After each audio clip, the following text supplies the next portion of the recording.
नमस्कार। मैं बहुत अच्छा एक देवी जी का पचरा लेकर आऊँ। अच्छा लगे तो लाइक शेयर कमेंट करें, अपना प्यार बनाए। सातुरे बहिनी अन की मोहनी मूर्तिया हो चुनरिया लहरेना, हो चुनरिया लहरेना, मैया के चलते डगरिया हो चुनरिया लहरेना।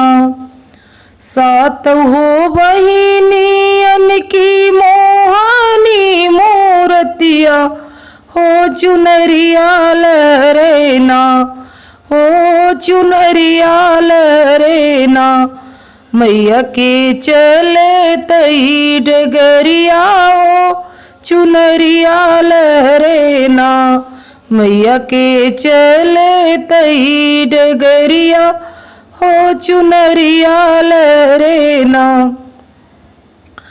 सबके तुदी मैया महला डरिया हो कि अपनो बदेना, ओ मैया अपनो काहे ना। सबके तदी मैया महला डरिया हो अपनो काहे ना। बैठू निमिया जोड़ी चहिया अपनो काहे ना।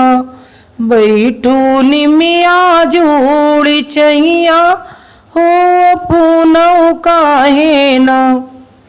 सात हो बहिनी अन की मोहनी मूर्तिया हो चुनरिया लहरेना, माई के चलते डगरिया हो चुनरिया लहरेना, माई के चलते डगरिया हो चुनरिया लहरेना।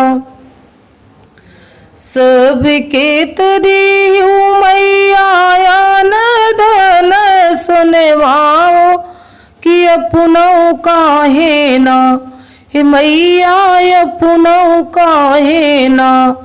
पहिरू अढ़उल करवाओ कि अपनो काहे ना। पहिरू अढ़उल करवा हो कि अपनो काहे ना। पहिरू चंपायऊ चमेलियो कि अपनो काहे ना। सात हो बहिनी अन की मोहनी मूर्तिया हो चुनरिया लहरेना, माई के चलते डगरिया हो चुनरिया लहरेना। सबके तदी मैया हथिया से गुड़वा हो अपनो काहे ना। सबके तदी मैया हथिया से गुड़वा हो अपनो काहे ना। लिहली उसिरवा कई सवरिया हो अपनो काहे ना। किहलू सिरवा कई सवरिया हो अपनो काहे ना। किहलू सिरवा कई सवरिया हो अपनो काहे ना।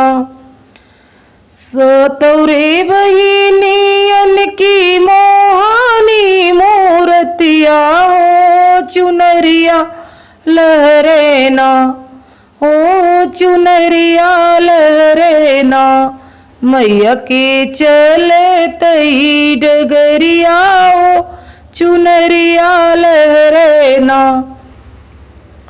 सबके तदी मैया पूरी से बकिरिया हो अपनो काहे ना।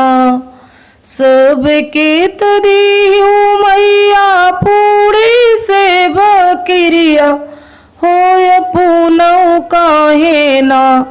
खायू मटकी कई जौरिया हो अपनो काहे ना।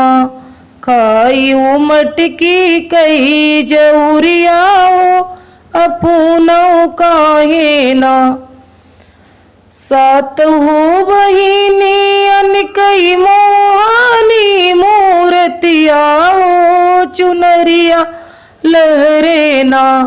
मैया के चलतई डगरियाओ चुनरिया लहरे ना। मेरा ये पचरा अच्छा लगे हो तो लाइक करें, शेयर करें, अपना प्यार बनाएं। जय माता दी।